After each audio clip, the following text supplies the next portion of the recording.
سلام طعنان نخلخاتكم تخاتلتي يخون اندابلكو نابناي لمعنت مدبي كاتون كلخو ابناي لمعنت مدبي دحرنا وحي غزا صوتاو ركب كنغبر كلنا زغاطمونا نغرات لو ازوم نغرات زيوم كيغاطمنا كنغبرو زلنا طنقعاتات حيزلكم مصيلخو دحرنا وحي غزا صوتاو ركب ابتغبرلو وان تغبرو زلكم طنقعاتات كحبرلكم يه بفلاي دما حدا ابسدت زنبركن احواتي كابسدت تمليسكن صوتاو ركب كتغبران كلخن كغاطمكن زخيليو سلازخونه كلكم دحرنا وح غزا صوتاو ركب كتغبرون كلخم كمز عينت صقم كغاطم كمز خيل كتفلطولكم نچانلنا حدشت زخونكم سبسكرايب بمغبار زتفلاليو ناي طعنا ناي صوتاو ركب نحدار هيوت انفورميشن ترخبلو چانل سدران هتكونوا بخبري حدت مدبنا لايك غيركم بمجمار مدبنا نابزحات نخبصح غبرو نزيله نمدبي كاتون كلخو بزتفلاليو مخنياتات صوتاو ركب كيغبركم دحري نوح غزا ناب صوتاو ركب كتملسون كلهم زغاطمكم لوطታት አለው እተቀዳማይ ታዩ ምስ ጨዋዳታት ዝተተሓዘ ዘጋጥም ለውጥዩ እዚ ጸገም ኣብ ክልእትዩ ጾታ ዘጋጥም እዩ ናብነት ኣብ ደቅ ተባዕትዮ ንውሕ ንዝበለ ግዘ ጾታው ርክብ ከይገበርኩም ንውሕ ንዝበለ ግዘ ኣብ ስራሕ ዘሕለፍኩም ሰባት እቲ ስራሕ ድማ ንውሕ ንዝበለ ግዘ ደው ዘብልን ወይካ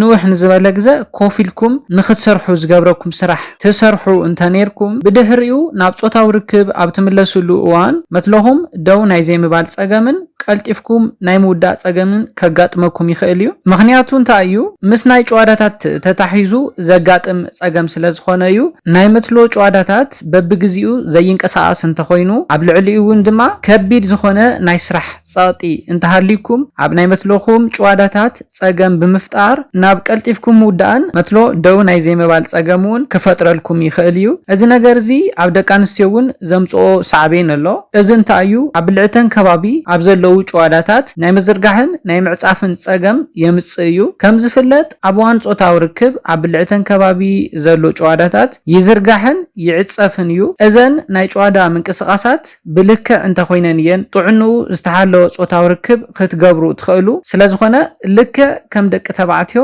ደቂ ኣንስትዮውን ድሕሪ ነዊሕ ግዘ ጾታው ርክብ ክትገብራን ከለኽን ኣብ ልዕሊኡ ድማ ንውሕ ንዝበለ ግዘ ደው ዘብል ስራሕን ንውሕ ንዝበለ ግዘ ኮፍ ዘብል ስራሕ ተሰርሓ እንተነርክን ኣብ ናይ ብልዕትኽን ጨዋዳታት ናይ ምንቅስቃስ ጸገም ብምፍጣር ጥዕንኡ ዝተሓለወ ጾታው ርክብ ንኸይትገብራ ዝገብረክን እዩ ስለዝኾነ ንውሕ ንዝበለ ግዘ ጾታው ርክብ ከይትገብሩ ኣብ ዝገብረኩም ኩነታት እንተሃሊኹም ትሰርሕዎ ስራሕ እውን ንውሕ ንዝበለ ግዘ ደው ዘብልን ንውሕ ዝበለ ግዘ ኮፍ ዘብልን ስራሕ እንተኾይኑ ኣብ መንጎ ስራሕኩም ክትንቀሳቀሱ ክትክእሉ لكم ናብነት ንውሕ ንዝበለ ግዘ ደው ዘብለኩም ዓይነት ስራሕ ትሰርሑ እንተሃሊኩም ካብ ሓደ ቦታ ናብ ሓደ ቦታ ምንቅስቃስ ክትገብሩ ኣለኩም ኣጋርኩምን ሰውነትኩምን ንምፍትሕታሕ ዝሕግዘኩም እዩ ስለዝኾነ ኣብ መንጎ ስራሕኩም ካብ ሓደ ቦታ ናብ ሓደ ቦታ ናንቀሳቀስኩም ሰውነትኩምን ኣጋርኩምን ክትንቀሳቀሱ ክትክእሉ ኣለኩም ንውሕ ንዝበለ ግዘ ኮፊልኩም ትሰርሑ ድማ ብተመሳሳሊ ካብ ኮፍ ዝበልኩሞ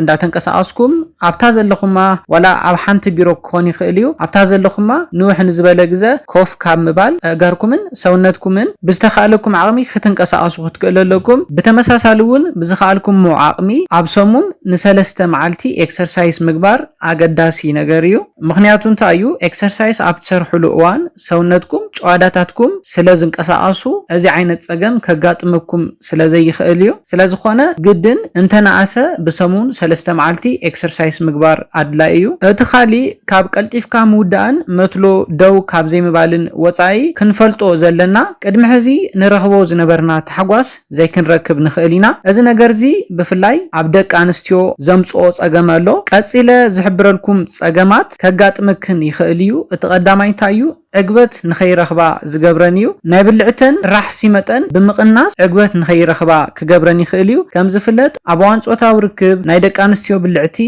ራሕሲ ይፍልፍል እዩ ራሕሲ ክትፈጥር ትኽእል ድማ ሓንቲ ጓል ኣንስተይቲ ብሓንጎላን ብሰውነታን ንጾታው ርክብ ድልውቲ እንተኾይና እዩ ስለዝኾነ ራሕሲ ኣብ ብልዕታ እንተዘይሃልዩ ተታሒዙ ዘጋጥም ጸገም ኣሎ ኣብ ብልዕተን ራሕሲ ንኸይፈጥር ዝገብሩ ድማ ከምኒ ናይ ድሌት ምቕናስ ናይ ናብራ ኩነታት ናይ ስራሕ ጸቕጢ ክኾን ይኽእሉ እዚኦም ራሕሲ ኣብ ብልዕተን ከባቢ ንኸይፍጠር ዝገብር እዩ እዚ ሳዕቤኑ ድማ እንታይ እዩ ኣብ ዋን ጾታው ርክብ ዕግበት ንኸይረኽባ ዝገብረን እዩ ኣብ ዋን ጾታው ርክብ ሕማም ክስምዐን ውን ክገብረን ይኽእል እዩ ኣስዒቡ ውን ናይ ብልዕተን ምድራቕ ውን ከስዕበለን ዝኽእል እዩ ሃይዳ ከምዚ ዓይነት ፀገም ከጋጥመክን እንከሎ ክትገብርኦ ዝግበአክን ነገር እንታይ እዩ እቲ ቀዳማይ ምርግጋ እዩ ምስ በዓል ገዛኽን ወይ ከዓ ኣፍቃሪኽን ነፃን ግልፅን ኮይንክን ንምፍታሕ ምምኳር እዩ ስለዝኾነ ደቂ ተባዕትዮ ድማ ነዚ ፀገም ክትሪኡ ከለኹም ንበዓል ቤትኩም ወይ ከዓ ነፍቃሪትኩም ብዝኻልኩሞ